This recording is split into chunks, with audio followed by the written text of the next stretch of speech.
the years, we've added hundreds of pounds of used coffee grounds to our compost, worm bins, and directly to our garden beds as mulch.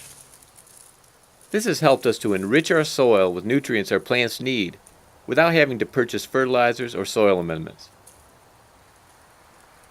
With 10.31 pounds of nitrogen per cubic yard, coffee grounds are an excellent source of nitrogen for the garden. It's important to note, however, that unlike nitrogen fertilizers, the nitrogen in coffee grounds is not immediately plant available. So sprinkling coffee grounds around tomato plants won't give them a quick jolt of nitrogen. Instead, the nitrogen is released over time as microbes and other soil organisms break down the grounds. For those of us who aren't looking for quick fixes, but instead rely on the soil food web to make nutrients available to our plants, this slow release of nitrogen is not viewed as a negative. Of course, when we think of fertilizers, we think not only of nitrogen, but also of phosphorus and potassium. Coffee grounds don't disappoint on this front either.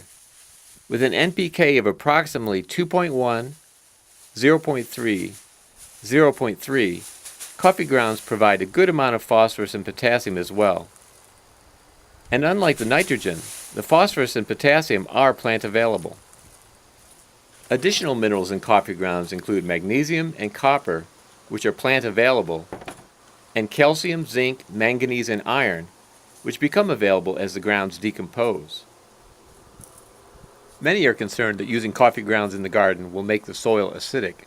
The good news is that almost all of the acid in coffee grounds is water soluble and ends up in the brewed coffee, leaving the grounds themselves essentially pH neutral. With a pH of 6.5 to 6.8, the used grounds are well within the pH range preferred by most vegetables. Used coffee grounds make a great addition to the compost pile. With their high nitrogen content, they are considered a green compost ingredient. And along with the right amount of brown ingredients, moisture and oxygen, they'll really heat up a pile. And of course, the microbial activity in the compost will break down the grounds, which will convert their nitrogen to a plant available form. We've added over 150 pounds of coffee grounds in our compost just this year. Most vermicomposting enthusiasts agree that composting worms love coffee grounds. Truth be told, what the worms are really after are the bacteria that are breaking down the coffee grounds. And the grounds are plenty small enough for the worms to easily ingest in pursuit of their meal. An additional benefit for the worms is that the coarse granular grounds are put to work in the worms' gizzards, helping them to break down and digest their food.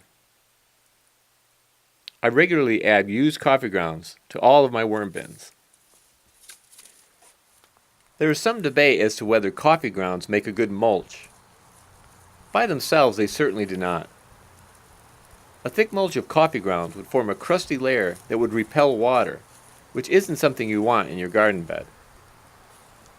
However, by lightly sprinkling and mixing coffee grounds in with other mulch ingredients, like wood chips, leaves, or grass clippings, this problem can be avoided entirely. Another concern is that nitrogen in the soil will be tied up as microbes consume nitrogen while breaking down the coffee grounds. This may be a good reason not to mix the fresh grounds into the soil, a practice I've abandoned. However, it shouldn't be a problem as long as the grounds are added to the mulch layer. Keeping the grounds above the soil and the mulch should not tie up nitrogen in the root zone where the plants need it. And over time, as soil organisms break down the grounds and incorporate them into the soil, there should be a slow increase of nitrogen into the soil. Some other benefits of using coffee grounds in your garden are: they increase organic matter in the soil, provide food for earthworms, and improve soil structure. Given their usefulness, it's a shame that any grounds end up in landfills.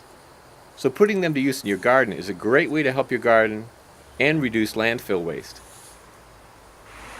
My wife and I aren't coffee drinkers, so we get almost all of our used coffee grounds from Starbucks. There are a couple of stores close to our house that will save all their grounds for the day if we call in the morning and pick them up in the evening. Of course, you may have other options where you live, other big chain coffee shops, or better yet, an independently owned coffee shop. Now, of course, I'm not saying that everyone has to collect hundreds of pounds of coffee grounds in order to have a great garden. I'm only suggesting them as a possible free resource to consider. More generally, I'm promoting the idea of using free resources in your area that are great for your garden but might otherwise go to waste. For us, wood chips and coffee grounds are two great examples. In your area, it might be horse manure, chicken manure, straw, brewery waste, or sawdust from a sawmill, and so on. If you do have a favorite free resource that you use in your garden, please let me know in a comment below. Well, that's all for now. Thank you very much for watching, and until next time, remember, you can change the world one yard at a time.